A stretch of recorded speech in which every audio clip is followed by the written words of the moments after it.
வாழ்க்கை படகு இந்த தமிழ் திரைப்படம் 1965ஆம் ஆண்டு வெளிவந்தது. தயாரிப்பு ஜெமினி ஸ்டுடியோஸ், எஸ். வாசன் அவர்கள். இயக்கம் சீனிவாசன் அவர்கள்.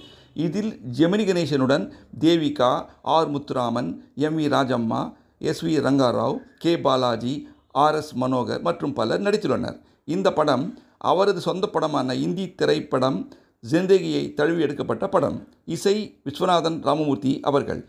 இந்த படம் தேவிகாவுக்கு முதல் படமாகும். இது பாக்ஸ் ஆஃபீஸ் ஹிட் என கூறலாம்.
Son